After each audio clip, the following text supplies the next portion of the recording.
Alright, it's the morning after the ice storm. The animals are here and okay. I gave the dogs a treat. Everything's just encased.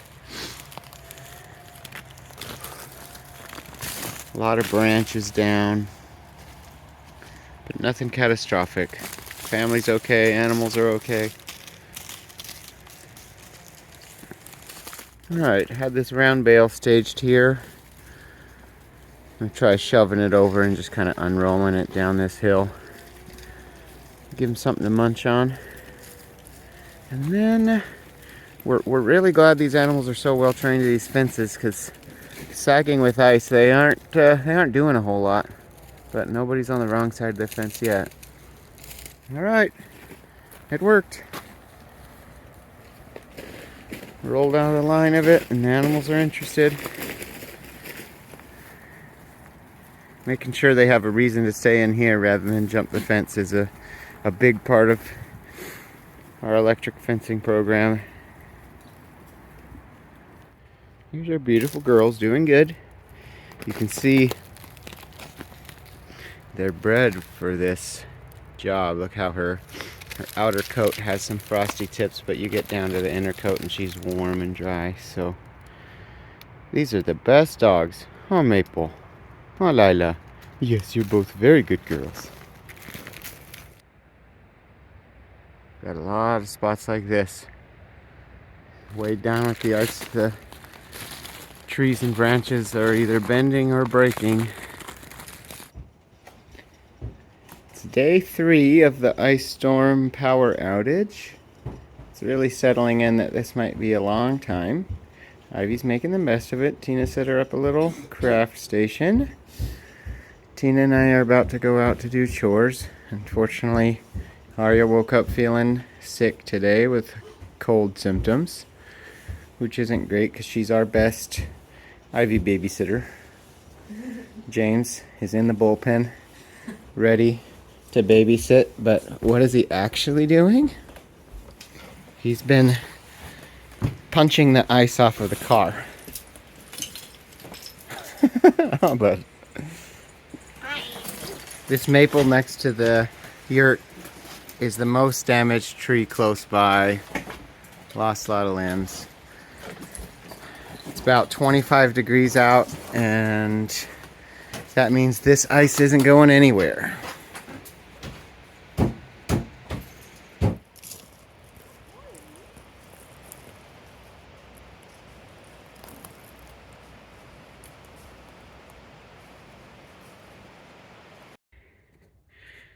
The chicken netting is so heavy it was failing, so we went ahead and laid it down carefully because the junction between the steel feet and the netting was just bending and going to do permanent damage.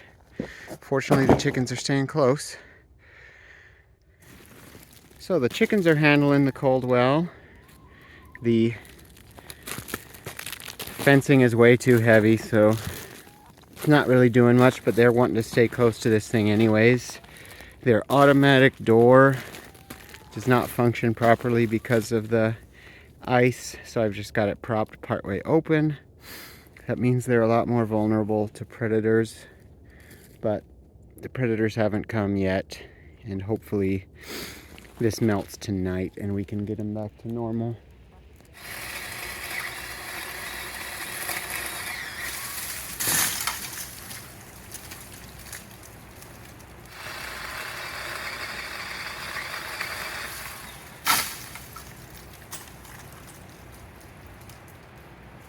So our outside chest freezer and standing fridge freezer have been fine since the weather has been below freezing for 4 days. But the temperatures are coming up and it might be another week with no power, which was going to be a big issue, but our lovely neighbors just loaned us a generator, which is really going to make us completely fine, because figuring out a way to keep the fridge and freezer going was going to be really important, especially the chest freezer full of meat. That meat's pretty valuable to us, and losing it to thawing would be very sad. What? But We're looking good. Now let's just see what this weather brings. Now it looks like it's snowing a bit. This is going to be a touchy few hours. Okay. Rain and warmer temperatures are arriving, but the danger zone is the first few hours of it. If it's still too cold and the additional rain freezes to the existing ice, we could get a bunch more damage. So hopefully the thawing rain arrives quickly and we don't have a second wave of catastrophic ice first. The next few hours will tell.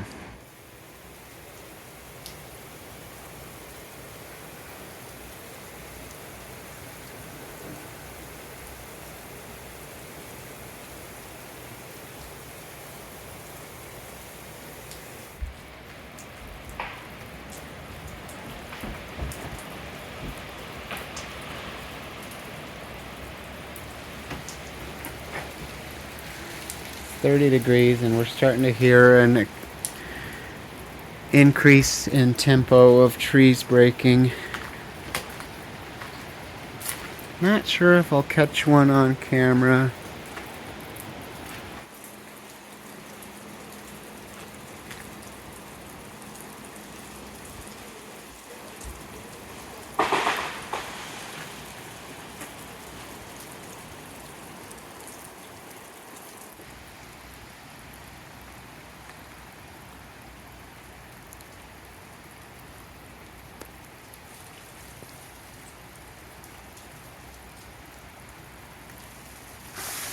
Oh no, oh no. Oh no.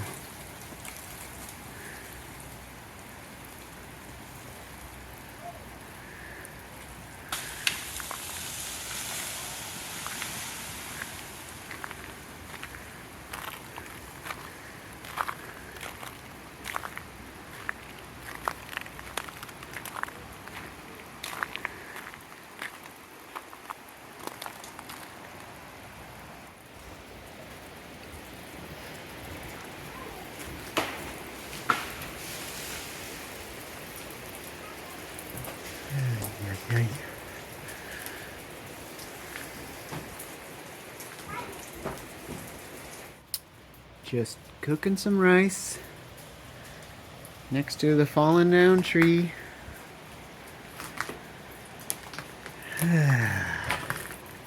This ice storm has overstayed its welcome.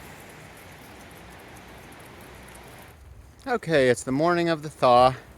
There was a lot more damage last night. Tina and I are going around cleaning it up. I moved the animals this morning. The kind of decision here was we had this paddock ready for them other than unrolling the wire. We realized more icy rain was just going to be bad for that wire, so this morning I got up early, got them taken care of as well as the chickens, and they're here and happy. And then I am now looking down the forest road, and I'll reverse the camera. So some trees came down on the sawmill, but I'm optimistic it's light damage at worst. Nothing hit the saw head, meaning where the engine and the blade turning apparatus is. Came down on the what's called the log lifter, which fortunately was in the upright position, so that took a hit. And then way up at the trailer tongue, took a couple trees to it. I've already been cutting them up. And basically, because this soil was so soft, it looks like it just punched it into the ground. I was worried I was going to have some broken jacks, but you can see it just shoved that jack into the ground. But with that much force, I wouldn't be surprised if there's some bending, but we'll see. But I'm going to cut this up a little more and then bring the skid steer to pick it up and clean it up. And yeah, I think this is the only valuable piece of equipment that took a direct hit. So that's good. The temperature's in the mid 40s already, should hit the 50s soon. So the the ice is done, but now it's just months, well, at least weeks, but probably months at a slower pace of cleanup. But we still had cleanup to do from buying the place. It's forever cleanup around here, so nothing new there.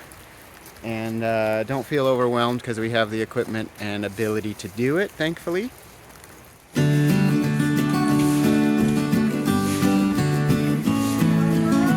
Good job cleaning up, guys. Really good job.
Look at these happy girls.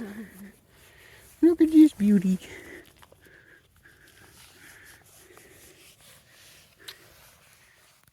What's that little tooth doing? Hello. We ended up having no power for over 12 days. We got power back on day 13. And it was a wild ride. What did we learn? What were the hard things? Hardest was actually the light, like low lighting in the evening. We didn't have a good light source. Yeah, it was still the time of year a few weeks ago where it was getting dark before 5, and candles and a little bit of headlamps and stuff was just really dim. So I already ordered a DeWalt light that's compatible with my 20-volt stuff. And then when we build a house someday, that'll be something to think about. So set up our lighting in an easy way that a backup power source can be hooked up to it. We missed hot water a few times. We went and showered at friends' places. The fact that we were on spring water that is situated uphill from where we live, that meant we had low pressure water the whole time. And when we were way down in those 24, 25 degree temps, we just never turned a tap off. We let it run, so the pipes wouldn't freeze up. And that was perfect. We could wash our hands whenever we want, fill a glass of water whenever we want, flush the toilet. Yep. So that really wasn't bad at all. Yeah, the water and wood heat meant we were in really good shape. Yeah, and we were never cold. Yeah, so overall it was fine. Our neighbors really bailed us out with that generator for the fridge freezer, so big thank you to them. And otherwise we're all good. Tina and I have been plugging away at cleanup. You know, there's just branches all over the place. Anywhere that there were oaks, ashes, maples, there's branches on the ground. There's some whole trees on the ground in a few spots I've still got to get to, but we're just gonna, we started with all the fence lines, and then we're gonna kind of take it one day at a time. As we have time, Tina and I go out for an hour or two, clean up some branches, then run the chipper, that kind of thing. Yeah. And an easy way to do it is kind of follow the animals. As we rotate the animals, it kind of puts us in another part of the farm, and we'll work on that spot for a little bit. Helps us to spend more time with them, be able to observe them for lengthy amount of times, and get work done at the same time. Yeah. What else is going on? Guess I could get closer to you. We're looking forward towards spring and planting a whole bunch of new trees. Jarvis ordered. Yeah, so I guess sneak preview of different projects we're doing. We're gonna plant pushing 400 trees here soon in the next month. And we're doing them in lanes. Hi, Maple. Yes, you're a very good girl.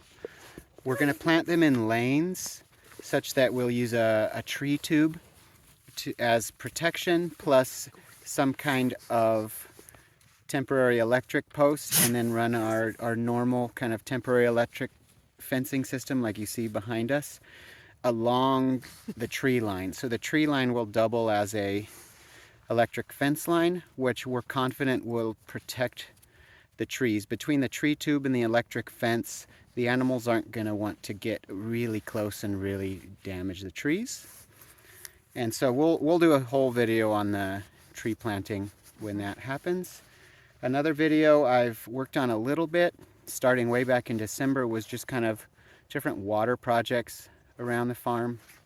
The state of that new pond I dug, which, long story short, when it rained a lot, it got all the way full, but as the rain settles down, it's coming down a lot, and it's simply very leaky. A lot of water seeps across kind of the base of the dam and comes out. So I either need to add more material there or just be patient as we run animals there and their little hooves do a little bit of compaction. That would help. But probably if I really want to make the dam tighter, I just need to add material to the dam. So we'll see. Maple, you're too far away. And then I've been working on SketchUp a lot. We're getting real serious about building a greenhouse this summer and relocating the garden. Both of those cases, doing it in a way that that it gets better south-facing exposure and gets more sun than our current garden. The main issue with our current garden location is it gets very poor sunshine the closer to winter solstice you get. So, hi. Oh, that was quite the kiss right on the lips. I think that's all we've got. The kids are good. The animals are good. Oh, of course, we'll do a video when babies start arriving, which will be, most of them should be March and April, but we actually bought 2 great big fat sheep I don't think we've talked about yet that potentially could have babies this month, February. Yeah. Let me walk over and show you them. Oh, they're behind us. So that girl there is Ladybug, and then behind her, the spotted one there, is Butterfly. We went and bought them because they are a cross of Katahdin and Dorper, and Dorper are known to be a very big, meaty breed, good for meat, but possibly prone to more parasites than the Katahdin and St. Croix that we've been raising. But the issue with the Katahdin and especially the St. Croix has been very small frames, lightweight. You know, every year we're going to have a batch of boys that we want to turn to meat, and if that carcass is 100 pounds rather than 60 or 70 pounds, it would be much more worth our time and worth more money. So we got these girls. So far they look good. They're nice and big. Haven't seen them get wormy or anything like that. And we'll start crossing their genetics in with our other girls. You know, hopefully we get 1 or 2 boys out of them, and if they look good and grow fast and big, then they'll be our breeders next year. This is a really exciting spot where this summer, late summer, September, we had thrown hay and grass seed over a bunch of this, which is now really beautiful grass. There had been 5 piles of manure staged like that. I'd spread them around the farm with the skid steer, and then of course there was remainder still on the ground, and we put hay and seed down, and we have grown some gorgeous grass right there. So the work with horse manure has really paid off, and I really would like to find sources of it every summer to get out here, because one of the main things our soil needs is just more organic matter, a little more nitrogen, more carbon, just thicker depth of soil. We've got shallow soil and then rocks and clay. So anything to accelerate the soil building, like manure, is going to be great. All right, everybody, that's it. We survived what the region called the Icepocalypse. It was rough. The kids were off school for a week. It was, I don't know, it felt like kind of a time warp. Like things were very different and weird, but at the same time, we were just a lot of family time, kind of cozy. Slowed us down. Slowed us down. Felt a little bit like early COVID days of just like, hunkered down at home, which, had pros and cons. So Yeah. James was relentless asking for games. Holy cow, I played so many board games with James. And happy to not take a shower every day. Oh yeah, when by like day 3 or 4 of Tina and I not having a shower, we were talking about feeling dirty and grungy. James says, I don't feel dirty. I've never felt dirty. What's that? All right. All right. Bye. See you, everybody. Bye.